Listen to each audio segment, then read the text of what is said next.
Hello and welcome to Star Diary, the podcast from the makers of BBC Sky at Night magazine. You can subscribe to the print edition of the magazine by visiting skyatnightmagazine.com or to our digital edition by visiting iTunes or Google Play. Greetings, listeners, and welcome to Star Diary, a weekly guide to the best things to see in the Northern Hemisphere's night sky. As we are based here in the UK, all times are in GMT. In this episode, we'll be covering the coming week from the 1st to the 7th of January. I'm Ezzy Pearson, and I'm joined this week by Paul Money.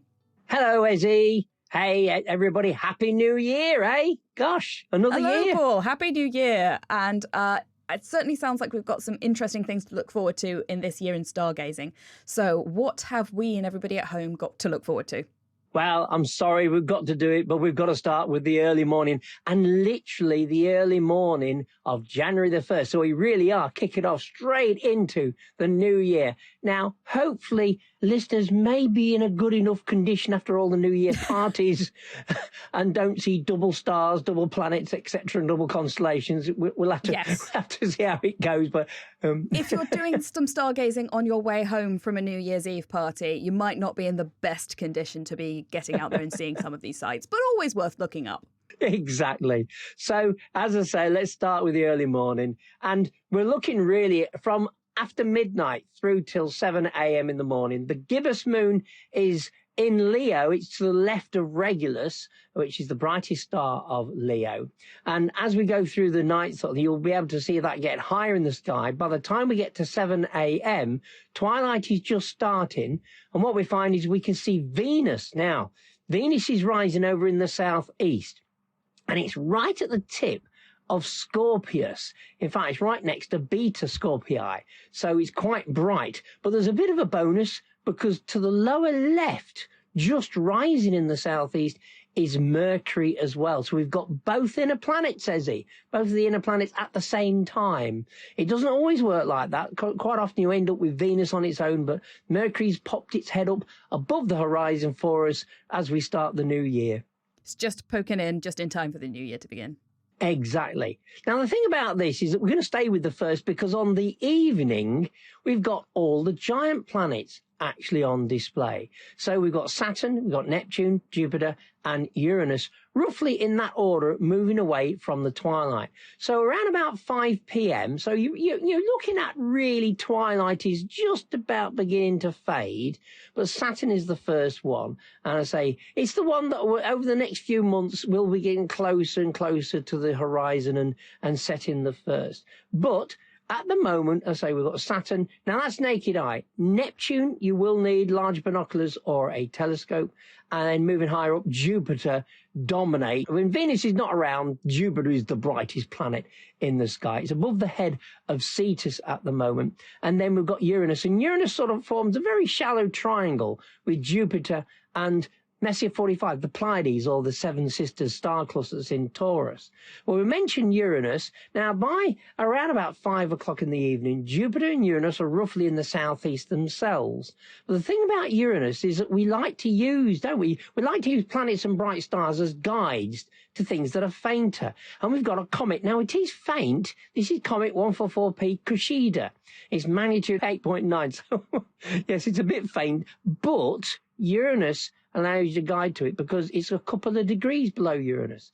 So if you search with large binoculars or a telescope below that region, come across a fuzzy blob I do like fuzzy blobs. Now, there's not many fuzzy blobs that are like deep sky objects in that particular area that are that magnitude. So you're more likely to come across this comet, Kushida.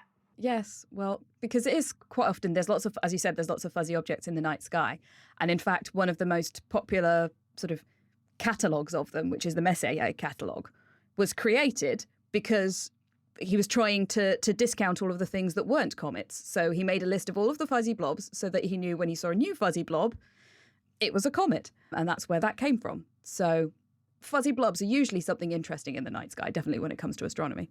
And of course, he had no idea what those other fuzzy blobs were. Oh, no, absolutely. That would come centuries later when we began to realize there were other galaxies out there. In fact, actually deciding that some of those fuzzy blobs are other galaxies is a fairly modern thing, really, isn't it? The last 100 years. So, which, in terms of astronomy, is fairly modern.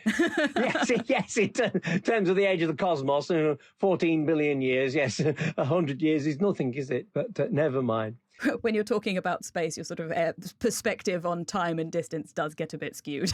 Now, if we get into time and distance, we might start talking about Doctor Who, so we need to avoid that sort of thing, you know. I have seen all the specials, but anyway, moving quickly on. The morning all week, just a reminder, sort of, we've got Venus in the morning sky. It is moving Venus past Beta Scorpio. And so what we find is that it tracks down. Venus looks every morning, all this week, it looks as if it's heading towards Mercury. And the strange thing is that, you know, it's not going to catch up with Mercury. Mercury, he is the fleet-footed one. He's the messenger. So he quickly hops it out of the way. Mercury will start to move away. So Venus never catches up with Mercury during the week. And in fact, at all, this particular apparition.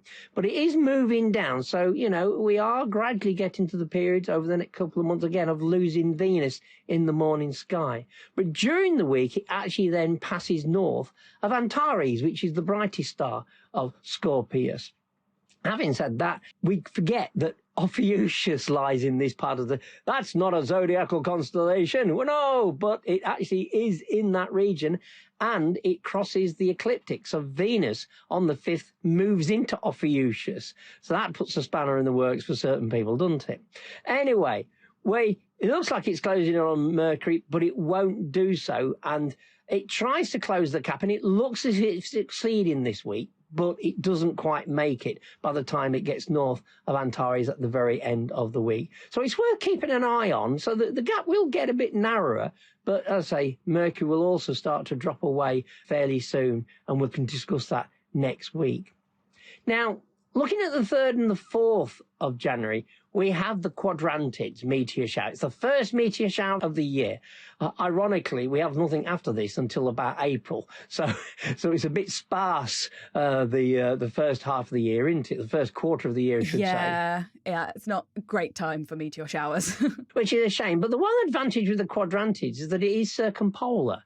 It's actually from the Mural Quadrants, which was an old defunct constellation. It's in northern Boots as far as we're concerned now. So, you know, it's sort of like one of those that, you know, it's retained the name instead of being renamed, which is fair enough.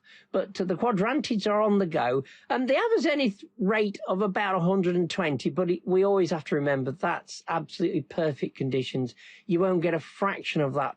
And if it's low down, you've got you're looking through more atmosphere as well. And so it's one of those things. The moon rises after midnight on the 3rd and the 4th. So the evenings, technically, if you want to be out of the way of the moon, are best. But the radiant is quite low in the sort of like between north and northeast. So it's just one of those things. But it is circumpolar. So in theory, through the night, you should see at least 1 or 2 Quadrantids, if not a few more, and try to photograph them. You know, it's one of those things that, you know, when the moon's out of the way, that's the best time to photograph. But, you know, even moonlight, you know, you can sometimes find, if it's a bright one, you can actually pick it up as well. So, you know, you may as well try. What do you gain if you don't try? You gain nothing, do you? So you may as well have a go at it. And, of course, if you do catch one, we're always interested in the magazine receiving the pictures, aren't we? Yes, the magazine always loves to get pictures. And also there's lots of work out there of people who track meteor showers, make lots of notes about exactly when they're seeing them, what direction they're coming from, how bright they think they were, which is to contribute towards scientific research. One of the main ways that meteor showers get tracked is actually by people in their back garden just making notes with a notebook and their naked eyes. If you want more information about how to take part in that, then please do go to our website. We have a guide all about how to do that. That's skyatnightmagazine.com. And I'll put a link in the show notes as well so people can find it if they would like to. See, we amateurs can still do science. I think that's amazing, really. There's quite a few areas we can actually contribute to, but this is one of them in particular. Now, the 3rd to the 6th, if we're looking in the morning sky, the moon does dominate. I mean, there are weeks when the moon is the prominent thing, and we follow that. So it lies to the upper right of Porrima and the star Xania on the morning of the 3rd. So we're looking about 5 a.m. at the moment. So they've got well above the horizon. So you're not messing about with all the very low down, and you've probably got clutter from buildings, etc. These are fairly high up in the sky. It's in the constellation of Virgo. So that's on the 3rd. Then it lies below and to the left of Porrima on the 4th itself. And then it'll be at last quarter phase. So the moon will be half full. So it'll look quite interesting. I always find it fascinating because the morning phases do tend to get missed by people unless they have to get up in the morning for their work. So we're all usually tucked up in bed, aren't we, sort of thing, unless you're dedicated. That's the last quarter phase sort of thing. It always looks interesting to see the moon literally looking as if it's cut in half. So, which of course it isn't. It's because we're looking at half the night as well as half the day. Now the next morning, the moon will accompany Spica, or Speaker, depending on how you want to pronounce it. And so it lies to the left of the star, but quite close, actually. So you'll probably get it in a view of binoculars. So use binoculars on this. And the 4th is a good time to look for several clair obscure effects on the moon. These are tricks of the light, making us see things. And because we're very good at sort of joining lines, joining dots, seeing shapes when they're not there for things. So in this case, look for Gruthian City and Curtis's Cross on the moon at this particular phase. Now, Gruthian City is actually a little bit harder to see, and so is Curtis's Cross, but it's worth having a look at to see if you can actually spot them on the moon. So there's not just craters on the moon and the Terminator crossing it. There are also strange effects, these clair obscure effects as well. So to finish the week, let's have a look at Jupiter, because Jupiter really does dominate the evening sky. On the late evening of the 6th, use a telescope to view, first of all, Ganymede, then Europa, move across the southern half of Jupiter. So they're transiting. But what's interesting is late on that night, both their shadows begin to cross the disk as well. So you're talking about into the early morning of the 7th. Now, Europa's shadow will be the most prominent. But ironically, just as Ganymede's shadow begins to creep onto the disk, Jupiter sets. But you might just get that moment, you might just get that time where you might get both of them at the same time just before it sets, if you have a clear, uncluttered horizon. So it's always worth looking out for these Jovian events. And we often highlight these in the actual magazine sort of thing, in the centre of the magazine when we cover some of the major events. So well worth having a look at these, because they're fascinating to watch. Because again, you're seeing the solar system in clockwork motion. It's, these are predictable, and we predict these well in advance sort of thing to see them. Yeah, we always have a planet guide in our Sky Guide section in the middle of the magazine, which you can always pick up. And there's almost always something there tracking the motion of the 4 Galilean moons around Jupiter, so you can find out exactly where they're going to be. It always stuns me when I remember that you can see not just the moons in orbit around another planet that is incredibly far away, but you can also see the shadows. For some reason, it's the fact that you can see the shadows that boggles my mind more than the moons themselves, that how big all of these things must be that you can see them that far away. So it's definitely worth getting out there and trying to see both the planets and the shadows if you can. And can you imagine that in the future, people who travel to Jupiter might get into the right position if you're in that shadow? Say if there was a Jovian life form and the shadow passed over the upper atmosphere, you'd see a total eclipse of the sun. Because that's what happens on the Earth, isn't it? Sort of the shadow of the moon falls on the Earth, and as long as you're on the centre line in the darkest part of the shadow, you see a total eclipse of the sun. So these are total eclipses from the point of view on the upper atmosphere surface of Jupiter, So I just find that fascinating. And it's not just Jupiter. We know it happens actually with Saturn as well. And guess what? I think it's next week or the week after we get one. I think it's next week. So something to look forward to. Yeah. We'll find out more about that in a future week's episode. And if you want to be sure to catch that, then be sure to subscribe to the Star Diary podcast to keep up to date with all of the latest stargazing tips. And thank you very much for taking us through all of this week's, Paul. Thank you. But to summarise that week again, We start on the 1st of January in the morning when the gibbous moon is going to be next to Leo and Venus is going to rise in the southeast with Mercury just beginning to emerge into the morning sky. On the evening of the 1st, we will see all of the major planets. Jupiter will be the brightest of those and also point the way towards Comet 144P Kushida. That's going to be a very faint comet, but it will be visible at that time. Throughout the week, you'll be able to see Venus heading towards Mercury in the sky. The two will never meet, but they will start to get closer. On the 3rd to 4th of January, we have the Quadrantids meteor shower is going to be peaking. The moon's going to be rising at midnight, so you want to try and catch that in the evening to try and get as many meteors as you can. On the 3rd to the 6th of January, the moon is going to be passing by the stars Porrima and Xania, moving onward towards Spica. The 4th of January is a great opportunity to see a couple of clair-obscure effects on the moon, when the shadows across the moon appear to form various shapes, in this case, Grithian's City and Curtis Cross. Then, on the night of the 6th, moving into the 7th, Ganymede and Europa are going to pass across Jupiter's face, and you'll see not just the moon's transit, but you'll also get to see their shadows as well. So lots of things to be getting on with this week. We'll hope to see you back here next week. From all of us here at Sky at Night magazine, goodbye.